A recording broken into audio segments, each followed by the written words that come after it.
Indiana legend Phyllis Lee used to bring fighters down there a great deal. So there was an international mix of people meeting down there, and Sergio was really one of the first people that had a worldwide vision. I remember meeting Kawasaki there, who at the time was one of the agents for Pride. Yeah.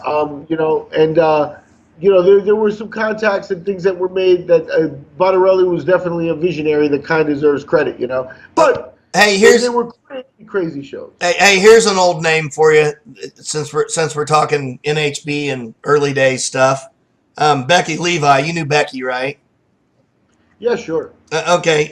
So Becky was at IVC, and she had just got the first IVC where the Gary Goodwin won the tournament. Dan Severn was the main event. Yeah. So Becky's there with Dan, and she just gotten back, and Dan stopped, and I had a cage rage. I don't know, like the next weekend or whatever. So Dan and Becky came down because they always came to my shows, and we were friends.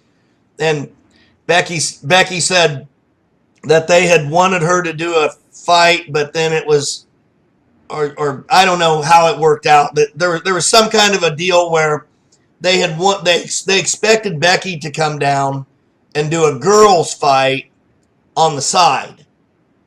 But when they got there and they saw what Becky looked like, and she was like, hey, if they wanted me to do a fucking cat fight, I'd have brought a cat with me. You know what I mean? I'd have killed this fucking chick, And I said, yeah, Becky. I said, I don't think they had the right idea about you being a real fighter. And she was like, hey, I know I'm a big girl. She goes, I'm not trying to go out there and wear a fucking bikini and get in a fist fight. I'm going to go out there and kick the shit out of somebody. And Becky could have beat up a lot of men back then. But anyways, the point of the story is that Becky said, and I'd not been there. I had not been to Brazil to see the conditions. And I said, so what's it like there? And she said, put it this way. We had to go to the emergency room to get one of our guys stitched up. And so they'd apparently taken a couple of guys from Dan and Becky's Danger Zone show, which was up in Fort Wayne, Indiana. And they had to do it in Fort Wayne, although they were from Michigan. They stepped over into Fort Wayne, which is literally right on the Michigan line. Because, again, it was illegal everywhere except Indiana. And so they were doing the Danger Zone there, and they had taken somebody for sort of a preliminary fight on top of Dan being the main card. And he'd gotten cut, and so they take him to the hospital to get stitched up. And Becky said the doctor's smoking a cigarette and stitching the guy up. And she said there's blood all over the floors. Nothing's getting cleaned up. She said literally the emergency room looked like a MASH unit in a war zone. She said I'd never seen anything like it. She said I would have put glue on my eye and waited to get home to stitch it up because I'd have been afraid of infection. She said, but we had a hell of a good time. I can tell you a story about an IVC event. Please. Where a fighter, he got hurt in the fight, and it was a leg injury, and he was hobbling around and stuff. He said, no, I ain't going to no Brazilian hospital. So I guess those stories got around with Becky and stuff. But he said, no, I'm not going to Brazilian hospital. I'm going out. Which IVC was this? Just one of the later ones. We're going to protect the guilty here. So you don't want to share the exact IVC number? Person's still out there, and I have a family now and that sort of stuff. So, where was the person from? Did I go into that? All right, think.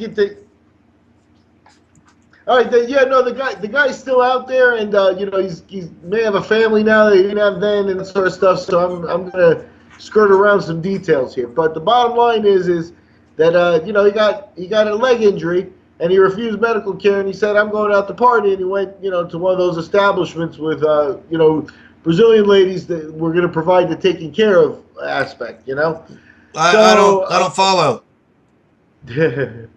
You know what I mean, Chad? So anyway, so he goes off to the. You mean like Yeah, like a whorehouse, like a cat house. Oh.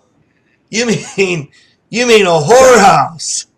Yeah. So anyway, but the funny part of it is the next day I see. They have those in Brazil. On occasion, yeah, they're there. You I'll have to dig really deep. You have to really look for them. I mean, you can miss them. But at any rate, this person found them, and he comes back the next day, and he's hobbling around the hotel lobby, and we're having breakfast with most of the people. And it's post-fight, so there's that feeling of post-fight and stuff.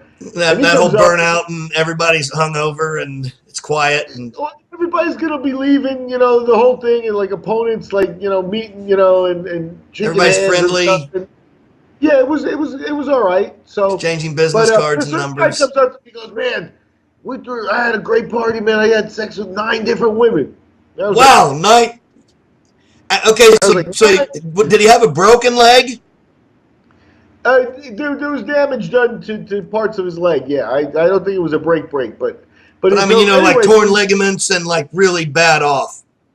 Yeah, I'm not getting into details. Okay, so you're not getting into details, but he had a very severe problem with his leg. He came home, went to the and hospital. instead of going to the hospital, he opts to go to a place of irreputable.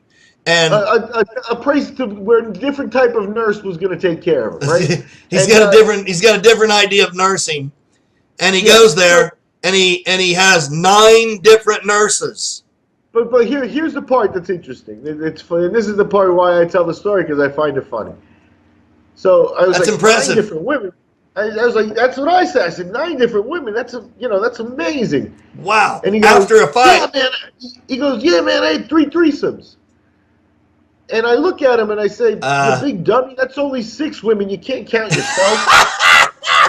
And that's a true story. It's kind of, but you can see why I don't want to share it with everybody. Names to be protected.